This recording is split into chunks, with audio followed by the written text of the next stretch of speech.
Hello, everyone, and welcome to Police Off the Cuff, Real Crime Stories. I'm your host, Bill Cannon, retired 27-year veteran of the NYPD Sergeant. And with me today, straight out of Brooklyn, retired NYPD detective, co-host Phil Grimaldi. How you doing today, Phil? I'm doing pretty good, Billy. Welcome back. I know you must have had a blast down in Florida, but I guess we'll get to that in a bit. Yeah, I'll tell you something. I mean, I would love to say, oh, I'm so happy to be back. But I mean, it was just paradise down there. It was just, I don't know, the folks, you guys listening, if anyone's ever been to Isla Mirada, Florida, it's in the second key after Key Largo. And it's just one of the most beautiful places you've ever seen in the world.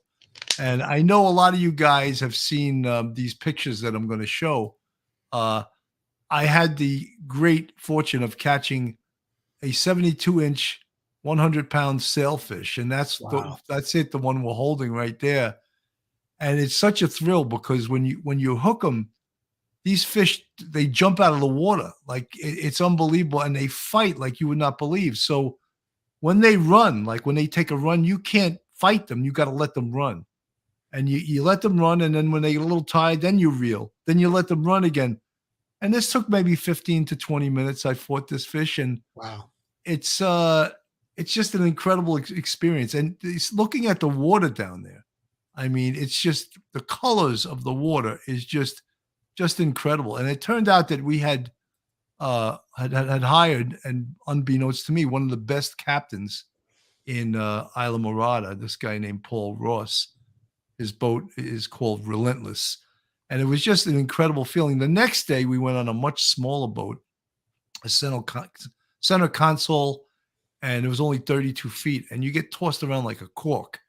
And my 65-year-old bones were getting the shit beat out of them, by those waves. And sometimes you actually go airborne when you're sitting down, and it doesn't feel good when you come back down. You got to Yeah. take some of the brunt of the wave on your legs, and it's Billy, that I that don't- that fish that you caught, what was it called again? The 100-pounder? it's a Sailfish? sailfish. Okay. Is that thing on the end of his nose? Is that like a stinger or something? What is that? No, it's like a sharp. That's why you got to be careful. It's like a long beak. It's almost like a swordfish. Right. And That's it's just incredible. And I mean, when you see these guys, how they fight and fight for their lives, it's just an incredible, incredible thing. And then coming home, I went to if you ever go to the Keys, I flew into Fort Lauderdale, which is about 2 hours and 15 minutes from the Keys.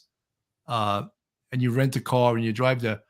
I drove back, and my flight, I was there early. I was there at about 2:30, and my flight wasn't until like 5:20. And a companion flight going to LaGuardia, which was supposed to leave at 3, was postponed till 9:20 because of no visibility going in the airport. And I could see all the people going up to the counter, pissed off, and the lady saying, "Listen, there's no visibility going into LaGuardia. Would you rather they fly and you die, or would you rather them wait for safety reasons?" And everyone, of course, has, I got to work tomorrow. I got to do this. Of course you do, but something, we're trying to save your life. yeah, But people exactly. And people don't want to hear that. anytime a weather-related delay goes on in the airport, I always stay calm because if they're making that call, that's good enough for me. I don't want anybody taking a chance while I'm in that giant tube at 30 or 40,000 feet in the air, and God forbid something goes wrong, either going up or coming down. I got my family with me, so I'm with you on that, Billy. It's funny. Even I was flying into Westchester. And the pilot's like 20 minutes away, and he goes, "Folks, I just want to advise everyone, there's almost like zero visibility. Oh, So geez. it's gonna be tough to land." He says, "If we can't land," he goes, "I may have to fly around for a while." And I'm like, "Oh my God, why did you have to tell us this? I don't even want to know?" Yeah, And he yeah. goes, "All right, wish me luck." And I was like, "What?" Oh my God. That's not very encouraging, Right. I don't want to hear that the pilot needs luck. I want to hear that he has tremendous skill. Yeah, yeah. I worked with a guy in Bay Ridge, Vic Acevedo, that was a pilot, and he was telling me how he was going from. They flew out of a Long Island airport. They flew down Atlantic City, and on the way back, the ceiling was whatever thousand, like 5,000 feet, and they fly much. It's a small plane, like a four-seater. They fly much lower than that, so they thought they were good. And as they were getting closer to New York, the visibility got lower, the ceiling got lower and lower and lower, and they actually had to land at Kennedy Airport because the ceiling was at like 1,000 feet. And they couldn't really fly any lower. So yeah, you got to really be careful with that stuff. Instruments help through fog and stuff like that, but there's nothing like having eyes on what you're doing, where you're going to land. Justin Falzon says he actually appreciates the candor. I didn't. I didn't want to know that he needed luck. I wanted to know that he had the skill of Sullenberger, that landed on the Hudson River. Yeah, Sully. That would make me feel a lot more comfortable if I knew he was at the helm. But Oh my God, I it was guess they crazy. want to try and be up front with you, and so maybe people don't panic when they see that as they're getting closer to the ground. Because you could look at the instrument that comes up on the screen in front of you, the height of the plane and stuff. And when you don't see land and you're at like 5,000 feet, you know that there's heavy fog in between you and the ground. So that's not a good. If you know anything about aviation, that's not a good thing. So Phil, even when I drove home, my GPS rerouted me to a different route because of the fog. And the wow, route I took was foggy as hell too. And I was yeah. like, wow, if it rerouted me here, I would hate to have seen the route that I usually take home. You live upstate, and years ago, my brother was in a hospital upstate when we were kids. I think I was about 11 or 12 years old, and my parents and I went up to visit him. And on the way back, we were in such a tremendous dense fog. You literally could only see a couple of feet in front of the car. I think my father had to drive at like 10 miles an hour for a good part of the way home till we got out of the mountain, because the higher up we were, the thicker the fog was. But I tell you, talk about being terrified. It was terrifying. It really was. Yeah, it's I tell you, fog and you would hope that people that drive commensurate with the conditions. And not everyone does that. You see sometimes when it snows and there's ice, these people in these gigantic SUVs still want to do 70, 75 miles an hour. And you're like, dude, you got to slow down to 40 because you're not going to be able to stop. Or if you go into a skid, you're just going to you're going to spin all over the place. But, sometimes people don't Even pay worse are attention. those tractor trailers. They seem to be like no fear, and a lot of times, if I'm on a highway and like the New Jersey Turnpike, I've noticed I try to avoid it at all costs. But when even in a little bit of rain, it's slick out. They're still doing 85 on that turnpike, and just gives me an uncomfortable feeling. I know myself; I don't like to go too high of a speed because I know I've seen many, many accidents being on the job, and you get a blowout at 75 miles an hour. Good chance you're going to flip over. So I always try to stay below that rate. You get on the Jersey Turnpike or the Garden State. I'm not talking about in the city highways. You can't go too fast on them because there's a lot of twists and turns. But you get on these straightaway open roadways. Florida, same thing. You get on that Florida Turnpike.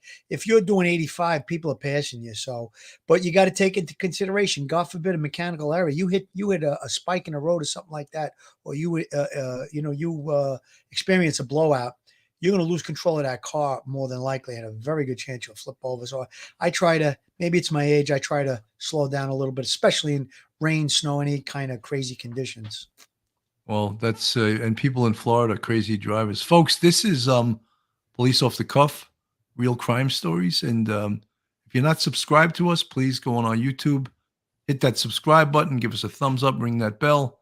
If you want to contribute to us, we have a Patreon with 3 different levels, and we also have a YouTube members only with 5 different levels. And we really, we're having fun. I missed doing the show when I was in Florida. I mean, I did 2 things outside just to show everyone where I was and just how beautiful it is in Isla Morada. So let's get to Willie, I want to give a quick shout out if you don't mind. yeah, go ahead. We did Jimmy Calandri's show last week, and I went back on and took a look. I was watching one of his live shows, and I just looked at the comments that we got from his show. There's a lot of his listeners are on our channel now, and I just want to give a shout out to them. Same thing with Duty Ron, any of the other podcasts that we cross pollinate with. Guys, please keep supporting the channels that you were originally on, but support us too. We appreciate the thumbs up. And we got some great comments, Billy. Really, really nice stuff. Makes you feel good when you read them on Jimmy's page, Jimmy Calandria. Even though he did what he did in his life. He straightened it out. Now he's on the straight and narrow, as they say, and a lot of support for us on his channel, which I thought was a little bit surprising. Same thing when we were on Sammy the Bull's channel. A lot of people applauded us. So we cross pollinate. We hit the other shows, Duty Ron, obviously, and I guess we could all be part of one big happy YouTube family. Keep giving us those thumbs up, and thank you very much, guys. Appreciate it. Yesterday I got home at about I guess it was about 9 o'clock, 9:15, and I missed St. Patty's Day. And this, you guys got to realize, in New York, the parade and the cops that meet at the pier after the parade. This is the first time in 2 years. The parade was canceled 2 years in a row. So it was like a huge thing for everyone to go to the parade, even though the weather wasn't great. There was inclement weather, but you see all those smiling faces, all these guys that just, people go to the pier, they see people they worked with 20, 30 years ago, and it's just a real great feeling to do that. I felt a little bad that I couldn't go. I actually wanted to go this year, but look, I was away. I'm not complaining, but if I could have been back for that, it would have been a lot of fun. I would have definitely loved to have gone. There's always next year, Billy. And I got to tell you, in the Grimaldi household, we celebrated St. Patty's with a bang. We had, I bought 3 of these uncured. I got them in Whole Foods, corned beefs, because my wife invited her mom and dad over, and we had my 2 brother-in-laws over with their kids. So we had like a little party, because we may be away for Easter, and we normally have Easter here. So it was kind of like St. Patty's Day and a little Easter celebration, I guess you could call it. And I picked up a few shepherd's pies from the local Salamaria that we have over there. They made some really good shepherd pies. So we did it up last night. We had a really nice time, and the luck of Irish, everything went great. Bill, you go all out when it comes to food, man. I love that. Oh yeah, that's fantastic. Well, let's get right to it. Here we have the smiling Cuomo brothers, and Dumb and Dumber, might you say?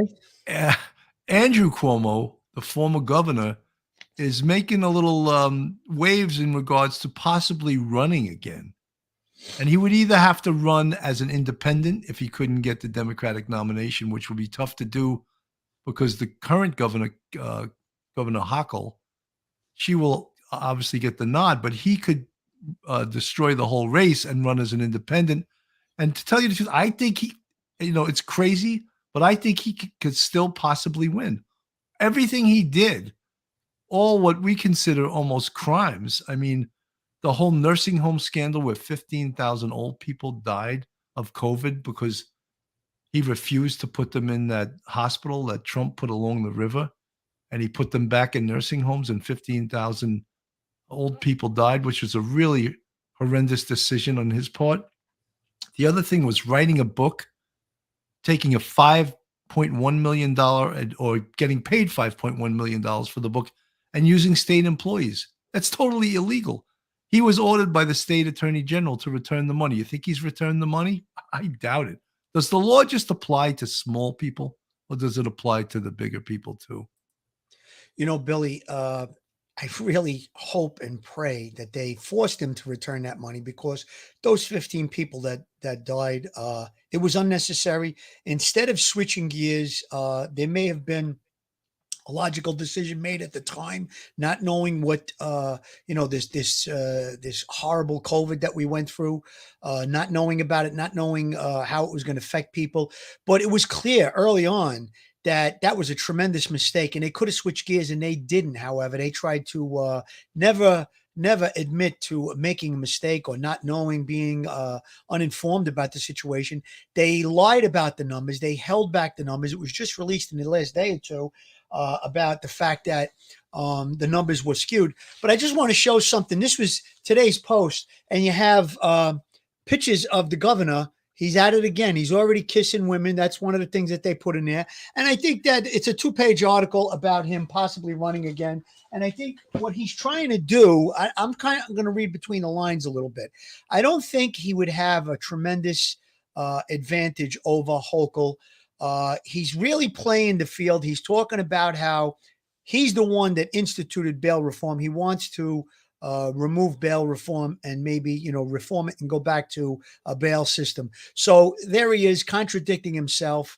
There may be some kind of a play here, reading between the lines a little bit. I think he's trying to leverage someone in the Democratic Party. Like, listen, if I run, even if I don't get the Democratic nomination. I'll run as an independent.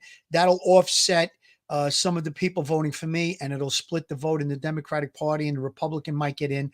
I think that's what his real plan is, because I can't see him getting, he probably has a good shot at getting reelected, but I can't see him going against, it's obvious that the Democrats put her up. She's, Letitia James, the one that started the investigation on Cuomo, initially said she threw her hat into the ring. She probably had a good shot at being the governor of New York State. Once Hochul was in, she was anointed by the Democratic Party, it looks like, and she backed out. So it sounds to me like that's who they're putting forward. They don't want somebody with as much baggage, and he's just a complete narcissist. I don't think they want anybody with the problems and the baggage. So they want to put somebody who seems pure and clean, and she comes across as that. So I think that's what the real thing is. I don't know, Bill, do you think he really is thinking he's going to get the nomination as the Democrat? Something, I think he has $18 million in his war chest. Yes. So he certainly has 20, enough actually, money. but 18, 20, it's a lot of money. Yeah, he certainly. Let me just play this from NBC News. Excuse me. Yeah, NBC. It's the most tantalizing question in New York State politics. What is former Governor Andrew Cuomo up to? There's new buzz over whether he's going to run for governor again and try to unseat the woman who replaced him. CBS 2 political reporter Marcia Kramer with the story. You could say that Coy has now become Andrew Cuomo's middle name, which rhymes with toy, which is exactly what he's doing right now, toying with the idea of maybe possibly running for governor again, challenging Kathy Hochul in the upcoming June Democratic primary. They broke my heart, but they didn't break my spirit. I want to take the energy that could make me bitter and use that energy to make us better. That was Cuomo 10 days ago at a black church in Brooklyn, hinting about a political future in his first public outing since he left the cocoon of shame, resigning as governor in a sexual harassment scandal. At the time, sources close to Cuomo said he was keeping his options open, but a lot has happened since then. A recent poll from Emerson College and The Hill showed Cuomo was 4 points behind Hochul with likely Democratic primary voters, and he started receiving calls from allies urging him to throw his hat in the ring. Tonight, a source close to Cuomo told CBS 2, a number of people have contacted the governor about running, but so far he has given no indication that he's considering it. That statement didn't shut the door on a campaign from a man who in recent weeks has run 2 TV ads touting his achievements as governor. And then there is the warm reception he received in Brooklyn. I think he should run again. For governor. For governor of the state of New York. Folks here, not just here in central Brooklyn and the whole Caribbean community, they have a love for Cuomo, and they really wish he didn't resign. And then there is this. He's making another speech tomorrow in the Bronx before a large group of Hispanic clergy. The Reverend Ruben Diaz saying the group is looking forward to hearing from Cuomo about his political future. He certainly seems to have something up his sleeve and a $20 million campaign war chest. In the newsroom, I'm... He's going to run. There's no doubt. There's no doubt in my mind he's going to run. And something, if people forget about this and they forgive him when he was not even punished for what he did, there was 10 women that came forward and then said he sexually harassed them. He's not the victim. I guess that's a political trick, is to pretend you're the victim. And, so people are sympathetic towards you. I mean, 4 percentage points behind in the governor's race at this point is nothing. It's nothing, and I don't know if, he did probably have to run as an independent. Everyone knows he's a Democrat, but I think he could probably win, even though, everyone was saying, why is he not being prosecuted for taking that $5 million to write a book on state time using state employees? Look, they want to prosecute cops for taking a cup of coffee, Billy, it's obvious he's testing the waters. He went to the black community first, and then he's gone off to the Hispanic community. I guess yesterday did some kind of an event with a Hispanic group. So he's testing the waters. 4 points is not a lot of ground that you have to make up between now and Election Day. I don't think it's a big hurdle. It's not a big mountain climb. So there is a possibility that he can pull off the Democratic nomination. I would imagine that they said he's going to call Hochul soft on crime. I don't think there's anybody that was softer on crime than Cuomo was. He released cop killers on parole. He instituted bail reform. So I just hope she's got the fight in her to fight back. You know, she's going to be going up against a super narcissist, and there's no telling what what positions he's going to take. I mean, he already reversed himself on bail reform allegedly. He's talking about that. He wants to put bail back in. So, there's going to be, there might be a real knockdown, drag out battle here.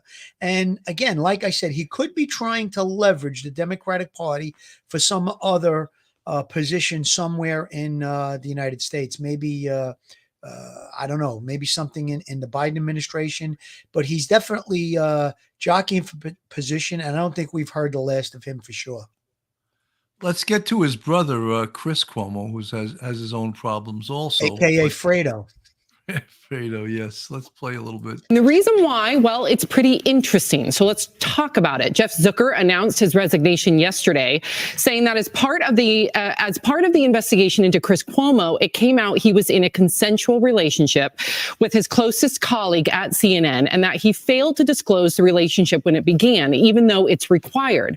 That relationship is with Allison Gillist, who is the executive vice president. Now, in a statement yesterday, she confirmed the relationship and said she will be staying at CNN. And if you're curious how the network reported this yesterday, here's what they said about it on CNN Newsroom. I just think it's so regrettable how it happened. If what you're reporting is true, these are two consenting adults who are both executives. That they can't have a private relationship feels wrong. Wow. Okay.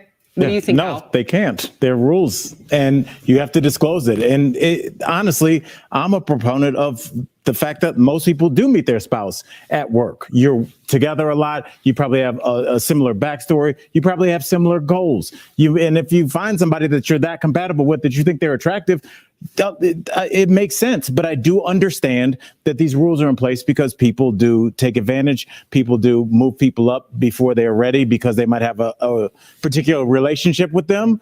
So I get it, but I guess I don't understand why they just didn't say it.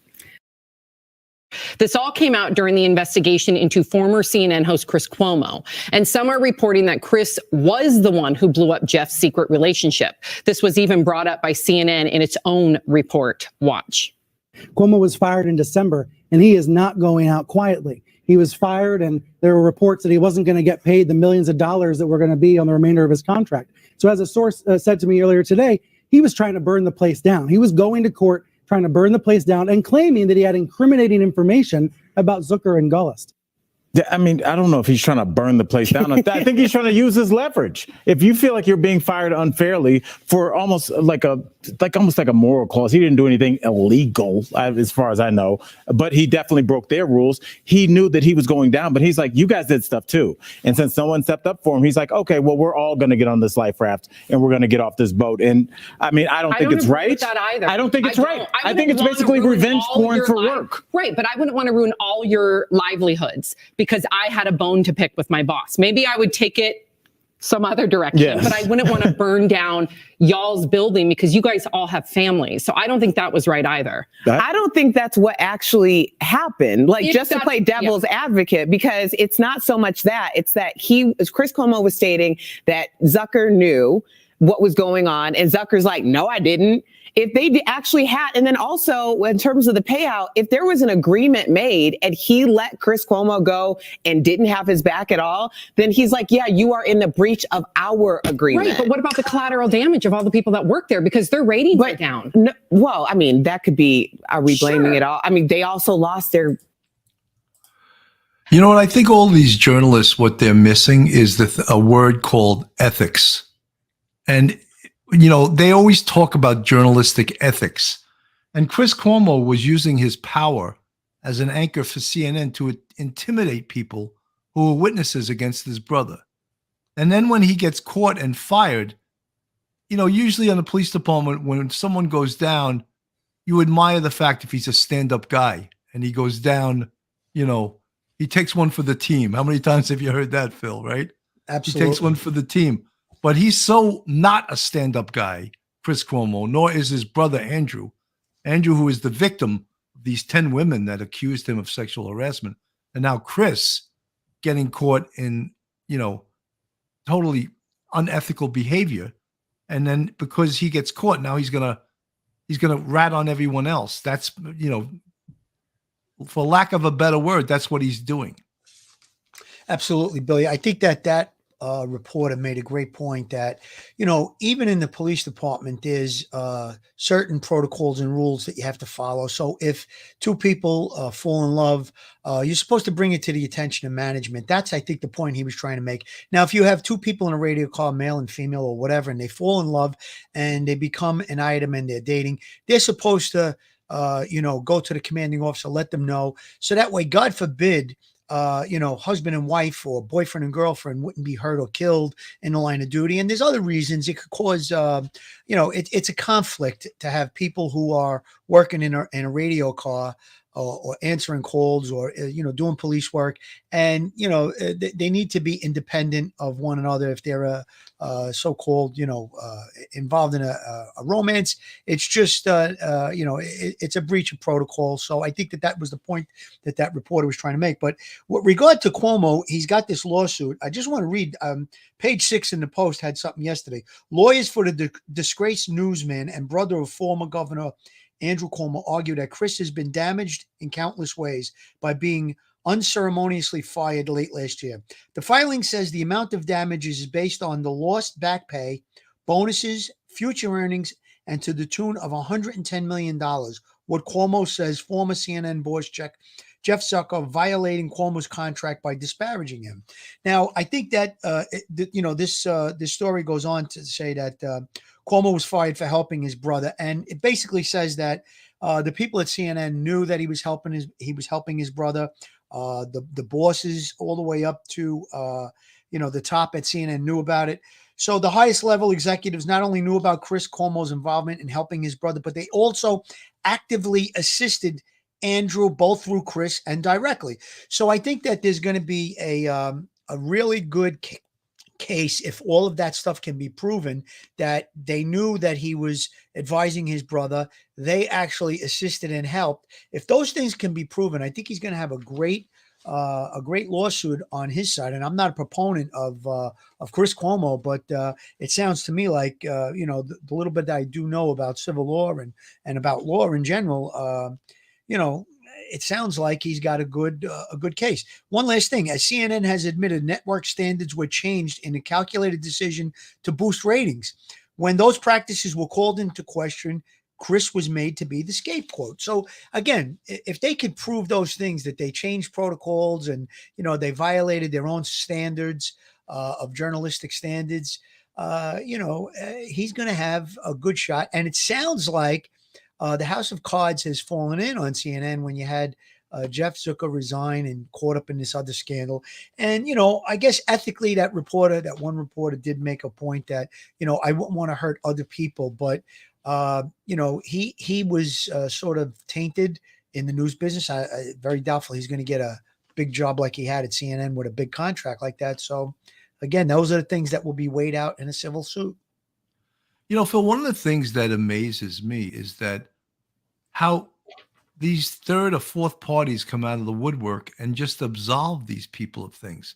How did the state attorney general say that what he did with getting the $5 million for the book was illegal and demanded the money back? But to this point, nothing has happened yet. Of course, he has his own attorney fighting it. But if that was illegal, law enforcement has the right and they have the power to seize the funds, and even forfeiture the funds if it's determined to be illegal.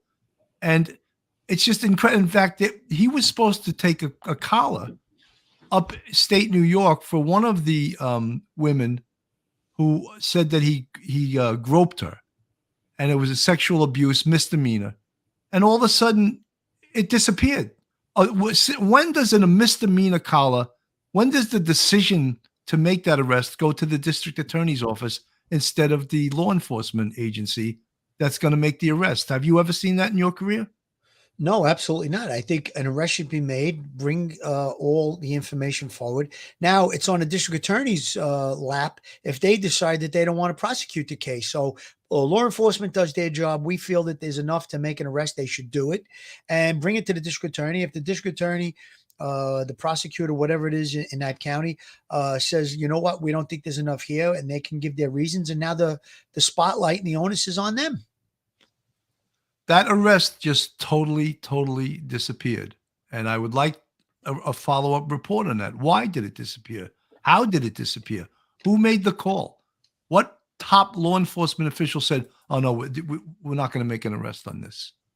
And then they actually even had the nerve to say, we don't know if there was enough probable cause. Come on, stop. That is so ridiculous. If the complainant is believable, the complainant is vetted, and there's enough probable cause, you don't need a district attorney to determine probable cause. Police do it every single day out on the street, and it never goes to the district attorney's office to determine whether or not there was enough probable cause. This is why the general public is despise politicians and despise the double, triple standard of people that have power, because they don't have the same the criminal justice system does not treat them the same as the little people. Billy, I think it was either 11, 12, or possibly even 13 women came forward. This isn't like one woman, a he said, she said situation. There's definite corroboration based on, they have video of some of the incidents that took place. You have one of the state troopers made allegations that was in his security detail. You have all these other people that were in his, worked for him or worked under him. And, this is really corroboratable, in my opinion, to go ahead with. I think there were at least 3 cases of sex abuse or sexual assault of some sort, improper touching. So all 3 of those cases that they put forward, they all disappeared somehow. I find that a little odd and strange. And I'm sure that of these 11, 12, or 13, whatever it was, women, there's going to be some civil suits for unsafe, sexual harassment in the workplace, creating an unsafe, unhealthy environment. I'm sure that there's going to be lawsuits for that. Where is all of that? That should be in the public domain too. I think that we should know what all the details of what's going on in these hearings. And again, somebody like this who has no integrity, was a complete and total failure as the governor of New York State, especially during COVID. We cited that earlier. How could this man even be in an arena that he could throw his hat in and say, I'm going to run for governor, and he's testing the waters? It's really ridiculous. It's terrible. And I would really hope that the Democrats, never mind the Republicans, the Democrats should come out and speak out against this guy. He's just out of control. They said that Chris Cuomo wanted to burn the place down, meaning CNN. He wants to burn down the Democratic Party to get back into office. Just saying, you guys are insane. A police agency can lawfully unarrest a suspect without asking the district attorney, so they sure as hell can decide not to arrest the suspect. What I'm trying to say to you, just saying, is that the police agency wanted to arrest him. The district attorney denied them the right to arrest him. They was not going to prosecute it. So I'm just saying that the police had the right and they wanted to arrest Cuomo, and they were told not to by a higher authority. So who does that? Who does that? Isn't that putting the cart before the horse? Yeah, he should have answered for the charges. Why didn't he answer for the charges? We've made hundreds, maybe thousands of arrests between us or involved in. You find somebody, even if you get a police report across your desk as a detective, you investigate it. And when you feel that there's probable cause to make an arrest, you do so. Now you bring it to the district attorney's office, or you bring it to whatever the prosecutor is. And, they decide if they're going to prosecute the case.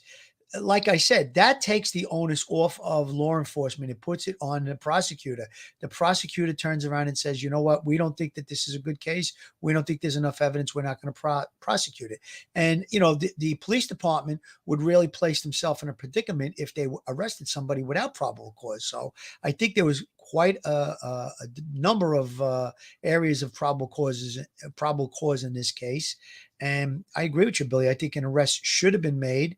and let the district attorney and let the court system figure out if there's going to be. Phil, let it play out, because now it looks like he was innocent because no charges were ever preferred, even though they had probable cause. They had a complainant. They had 10, 11 complainants, and it was all dismissed. It's all going to be a civil matter. And if they refuse to prosecute just because of who he is, it really shows that there's no credibility in the criminal justice system. I want to segue right into the Jussie Smollett case, another case that just shows that the criminal justice system doesn't work. When a guy like this, the district attorney chose not to prosecute him, was totally a fixer. Very powerful people called up, and the charges were going to disappear, even though it was 1,000% proof that he lied. Now, the judge, they appoint a special prosecutor. He gets convicted. And I want to show you the judge sentencing him, and then we're going to get to what happened just a day ago. The original indictment that was returned by the Cook County State's Attorney's Office. There was a quick dismissal that occurred in this case that caused tremendous consternation in the community, and to this day, it's a basis of great confusion and misunderstanding and mistrust. In any event, some things happened after the first dismissal, the only dismissal on the case after the first indictment. People were very upset. One person came forward in particular, and that person, of course, is Sheila O'Brien. Sheila O'Brien is a former retired appellate court justice in the state of Illinois. She came to court as a common citizen without credentials, just by herself. And she said she had a grievance, and she wanted the grievance heard. And she thought that the handling of the case by the state's attorney's office of Cook County was so upsetting. And she was losing sleep, and she explained in her petition all the reasons that she thought that a special prosecutor had to be appointed, not to necessarily indict or do anything in particular, but just to look at this and give it a fresh look, because something appeared to be wrong. The case ultimately got assigned to Judge Michael Toomey. And I can say that among his peers, among his fellow judges, Michael Toomey is considered cream of the crop. He's a long-standing veteran judge, been a judge longer than I've been a judge. He sat in this building for many years. He sat in the appellate court of Illinois. He's the current head of the juvenile justice system. He has been a long-standing judge who has a reputation for knowledge, integrity, honesty, and always knowing what the right thing to do is. He took this matter under advisement, and hearings were conducted. And after all these hearings were conducted and he listened to both sides, he heard from the state's attorney of Cook County, he heard from Ms. O'Brien, he recognized that there was confusion in the public, there was concern that confidence in the criminal justice system locally here was at risk and may have been damaged, and that the case required a second look. Michael Toomey, in his wisdom, sought out the proper, what he thought to be the right person to address this. He identified Dan Webb and the Winston Strong law firm as the people that might be able to take on the task. Dan Webb and Winston Strong agreed to take on the task. And as I already indicated, they did this pro bono, which means they did it for free. I don't know that at the time they signed up for this, that they had any idea that it was going to be as work intensive as this case has become. This case took several years, and we were slowed down by COVID a little bit, but the amount of pre-trial motions that were filed. How, out of all people in the world, did you get to be here, sitting in the courtroom in Chicago at a sentencing hearing, convicted of faking, hoaxing, racial and homophobic hate crimes? How in the world did this happen? So there are ironies in this case, and the ironies are many and they are profound. And I'm talking about the testimony I heard under oath from Mr. Smollett, corroborated in large part by the pre-sentence investigation. Mr. Smollett chose to take the witness stand, which of course is his right. He took an oath and got on the witness stand, and the first thing he did was to introduce himself to the jury. He wanted the jury to know who he was, where he came from, what he was about. And I heard it on the witness stand. I heard it corroborated today by the witnesses that came and testified on his behalf. There's no question, Mr. Smollett was born into a mixed-race family. His mom is an African-American woman. His dad was a white Jewish man. There were 6 siblings. And if you can say anything about this family, and we're talking about a very, very tight-knit family, a village that was always in sync. You know, what I want to get to is that the judge sentenced him on this day to 150 days in jail, not prison, jail. There's a difference between prison and jail. He was going to the Cook County Jail. It was, I think, a 4th-degree felony. But that doesn't tell the whole story. He damaged the system by lying, made up a hate crime, a racial and a sexual hate crime, and perjured himself on the stand. And then when his attorneys asked for the jail time to be held in abeyance until they could appeal, he said, no, he's going to jail. He did this and he did that. I didn't want to wait for the long-winded. He did a great job, the judge, but he sent him. He was remanded him. He sent him to jail that day. And guess what? It was reversed. How did it get to the appellate division that quickly? First of all, usually it takes time to get to the appellate division. They hear his case and they reverse this judge's decision. On what basis? What basis was it reversed? The judge did everything right. He was guilty. How did they reverse the sentence? I'm baffled by that. Billy, first off, 150 days in jail based on what he did was actually like almost a slap in the wrist. I think the judge who presided over the case, this is our criminal justice system. We leave it up to judges. That's why they are put in place. They have to have experience as a jurist. They're obviously lawyers. He sat and watched and presided over this case, and he felt in his heart that Jussie Smollett was guilty of creating a hoax, especially not just a hoax, but a racial hoax where he claimed that white guys attacked him and claimed MAGA, Make America Great Again, that they were MAGA supporters. So what he did was he created a hoax and it just stoked racial tensions. It could have really made future victims be looked at in a different light. It's all around a terrible thing. Now, the judge in sentencing him said, you will go to jail today, because the judge felt that was the appropriate thing to do and the proper thing to do. Now, I'm going to make a comparison here. Martha Stewart was given the same exact sentence, 150 days in jail. She went to jail. I'm sure she had lawyers doing appeals and everything else. She quietly went to jail. It's 150 days in a county jail. Like you said, Billy, he put on this show that I'm not going to kill myself. I'm not suicidal. He was actually in solitary confinement, meaning I'm sorry, I don't know if it was solitary confinement, but he was in a cell by himself. He didn't have exposure to any other inmates. So again, he needs to man up, take the sentence, go to jail for the 150 days. The actual time wouldn't even be 150 days. I think it would be about 75 or 80 days is what they calculated that he would wind up actually being incarcerated for. But no, he gets preferential treatment. Like you said, he gets his case to the appellate division in a couple of days. I think he spent 5 or 6 days in jail. When you compare it to other cases in the past, it's obviously smells of corruption. It smells of preferential treatment.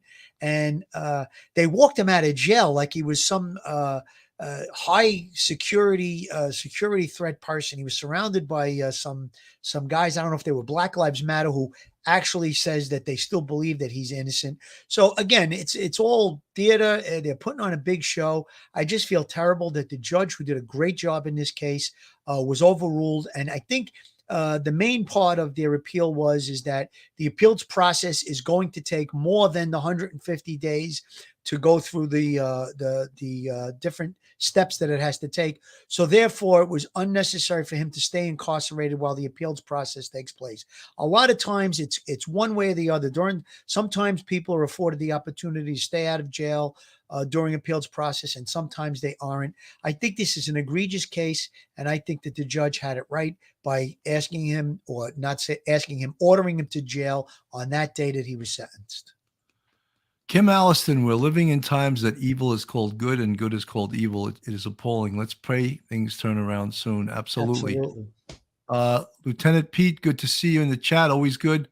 Angela Eng, his family is tight with the system. Very possible. He also had some very powerful people. Michelle Obama called tried to get, and initially where he wasn't prosecuted at all, which was another fixer. That district attorney should be really disciplined for no prosecution. I mean, I think her name is Kim Fox, if I'm not mistaken. She's the prosecutor, right? That originally he was indicted and she decided to drop all charges. That's when the special prosecutor was put into place. you know, guys, I just want to mention one other thing. We're going to move off of Jussie Smollett. We just voiced our opinion on that. The University of Brockport has booked a speaker coming to their college who claims to be a political prisoner. And his name is Anthony Bottoms. And him and another person, Herman Bell, murdered 2 cops from the 3-2 precinct. Disgusting. And you murder cops, you should never see the light of day. You should go to prison for the rest of your natural life. But of course, they were paroled. And I don't know specifically if Andrew Cuomo paroled them, but it would seem it must have been him since it was in his time as governor. But I don't want to say it was him if it wasn't him. But this is a meeting that the PBA had when he was paroled. And since then, he's going to speak at the University of Brockport, which is a state university, a SUNY, which we pay our taxes. And I saw Edmund Hartnett, who was a chief on the NYPD and the former Yonkers police commissioner, wrote a very well-written letter to the president of SUNY Brockport. Let me play a little of this, of the PBA. Ready? Today we're here once again to talk about something that is extremely important to every New York City police officer that pushes radio cars around the city, that stand on foot posts in the cold, doing one thing: protecting your rights to live free, speak free, and live without the fear of crime or terrorism. And unfortunately, in cases like this, we have to do this every 2 years. And we're talking about the possible parole of cop killers. Men who cold-bloodedly pumped rounds into 2 hero police officers in 1971, who were responding to the Colonial Park houses to do one thing: to help an aided case, to help someone that was sick. What they didn't know is that it was a bogus call, and there was domestic terrorists waiting to take them off the face of the earth. Every 2 years, this family has to tell the story again and again to the victims' impact statements, to the parole board. They live with this each and every day. And what they do when they go to that board is they tell the story of how their life has changed for the worst without their husband and father. Joseph Piagentini and Waverly Jones were both fathers. Joseph Piagentini and Waverly Jones were husbands. Joseph Piagentini left his 2 daughters behind, who had to grow up without having the guiding hand of their father at all those special times that we all live for. That takes courage. The courage they show every day by rising in the morning and doing what they do gives the courage to men like this and women that wear our uniform to go out and do their job. Why? Because if they can rise in the morning and live with this grief that never goes away, well, we can do the difficult job that we do, knowing that we're walking in the footsteps of 2 great men, 2 heroes. Now, these domestic terrorists, as they like to think they are, they think they were fighting for a cause, which they weren't. They were murderers, plain and simple, that laid in wait and ambushed New York City police officers, plain and simple. For 40 years, they claimed that they were innocent. Well, we have their parole statements. And their parole statements, in their words, tell a different story, where they say, yes, we killed these 2 hero police officers. Yes, we attempted to assassinate a police sergeant in California. And yes, they're guilty then, and they're guilty now, and no cop killer should ever walk the face of the earth. In order to do that, we need your help. We need the public's help. And what we've done is we've set up a website, And the website is very easy to navigate. Go to nycpba.org. On the opening page, follow the arrow down to keep cop killers in jail. With one click of the mouse, you can help us keep cop killers off the street. You can pick the individual cases of the death of hero police officers, or you can click one button and give your opinion to keep them all behind bars. All we need is your last name and your zip code, nothing else. When we created this, we hoped that the public would respond, and they have. In the hundreds of thousands. When you take that 2 minutes to click that button, click that mouse, a letter goes in each folder of each killer and follows them throughout their time in prison. What that does is ensure that the true story is told. And when that true story is told, there's no living, compassionate human, whether a parole commissioner or a citizen standing on the street, would say allow them to walk the streets freely. None ever should. With me today here is Diane Piagentini, the widow of Joseph Piagentini, and Joseph's daughter, Mary. No one can show proper respect and tell the story more succinctly than a family member. So it's our honor as New York City police officers for me to turn this podium over to the widow of Joseph Piagentini, Diane Piagentini, as she tells the story of life before and life after the death of Joseph Piagentini. Diane. Every 2 years, 1 week before Christmas, I receive a letter from the Department of Corrections that Herman Bell is seeking parole. In May, just before May 21st, I receive another letter also that Anthony Bottom is seeking parole in June. On May 21st, 1971, my husband, Joseph Piagentini, and his partner, Waverly Jones, were gunned down from behind while coming out of the Harlem projects after answering a call for help in a domestic dispute. Herman Bell and Anthony Bottom lay in wait to kill 2 police officers to assassinate them. This was a calculated, premeditated act laced with hate for the blue uniform and the 2 men who wore it. Waverly was killed instantly, shot in the back of the head. As they walked up behind him, Joe died on the sidewalk, pleading for them not to kill him. His last words being, "I have a wife and 2 kids." When it was over, he had 22 bullet holes in his body. Jeez. Herman Bell took his revolver out of the holster and also proceeded to shoot him again. He died on the sidewalk on a dark and rainy night in Harlem, doing what he loved, being a good, caring police officer. So you guys getting the point, right? These are the 2 political prisoners that assassinated these. By the way, the 2 officers were from the 3-2 precinct in Harlem, the precinct where the other 2 3-2 Rivera and Mora and Rivera were just gunned down. And so this stings, especially for alumni of the 3-2 precinct. And the fact that they're going to go speak at a state university that we pay our taxes to keep that university open is just, it's just outrageous. And, you know, these politicians that parole these cop killers, it's unbelievable. And Cuomo's acting like he's tough on crime. I think he's paroled more cop killers than any other governor in the history of New York State. Billy, I think Patty Lynch got it right. There's no way that when you execute police officers, and that was an execution, that wasn't something they got caught and they whatever. They lured those police officers to their death, and the guy was begging for his life, saying, "I have a wife and children," and they callously pumped bullets into him until they were no longer alive.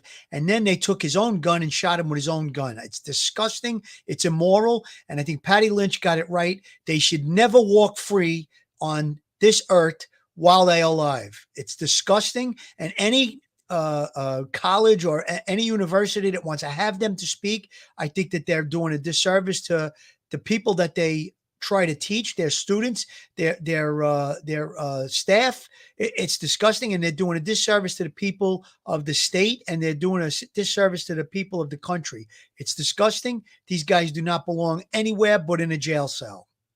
100%. Phil, I'm just going to have you read the Joe Murray ad. Joe Murray, attorney at law. Have you found yourself in a jam? Are you in need of legal counsel in the New York area? Do you need a victim's advocate? Well, Joe Murray is your man. He's not only an experienced trial attorney, he's also a retired 15-year member of the NYPD. He literally knows both sides of the fence. His website is jmurray-law.com. His telephone number is 646-838-1702, or you could email Joe at jmurray-law.com.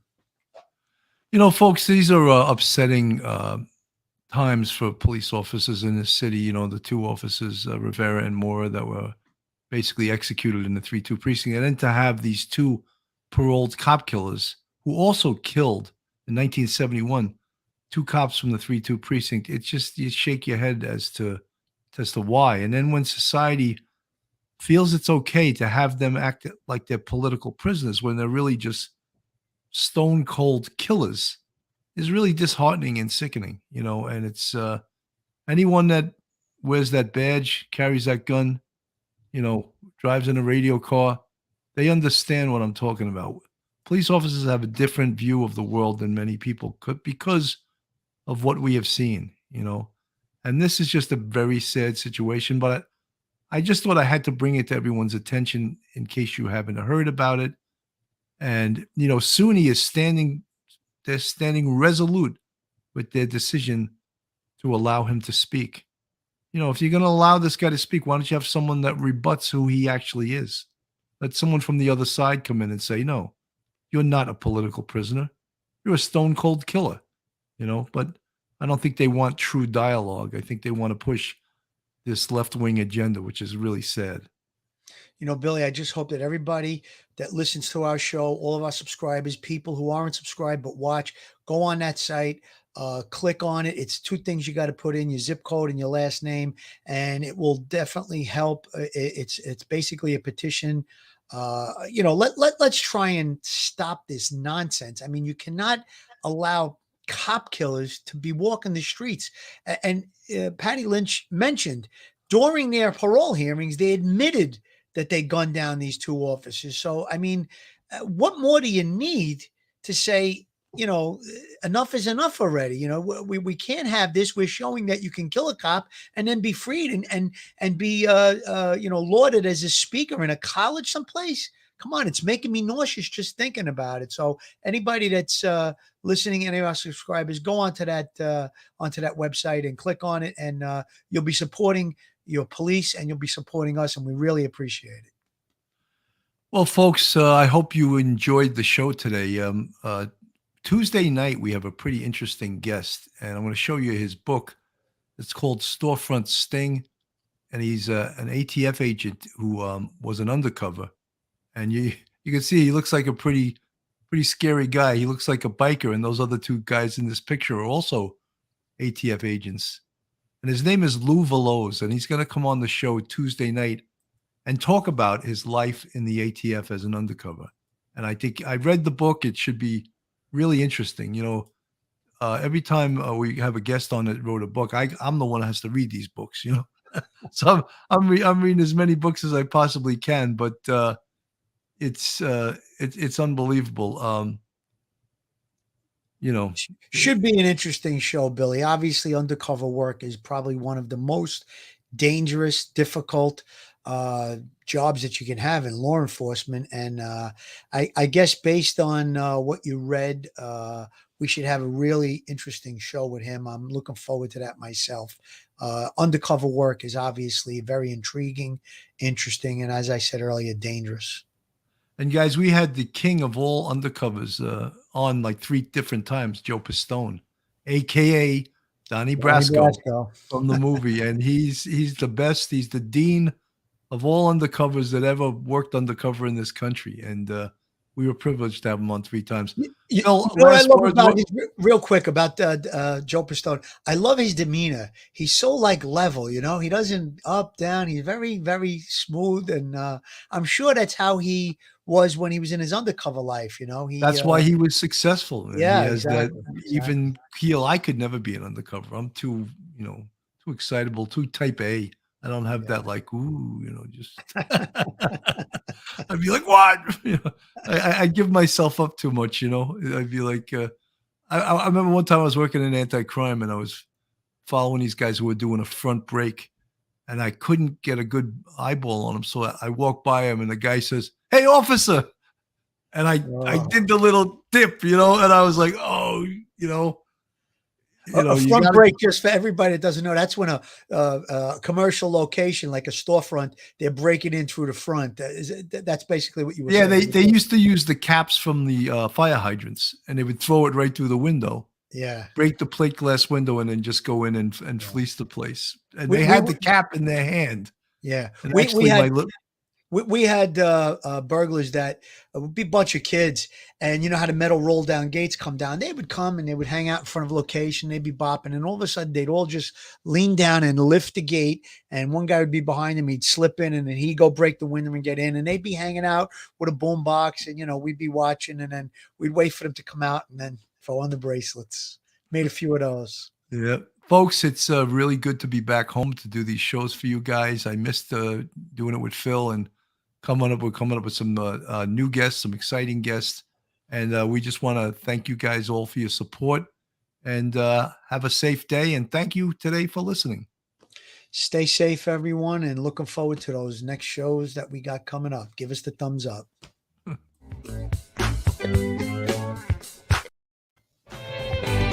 One episode just ain't enough.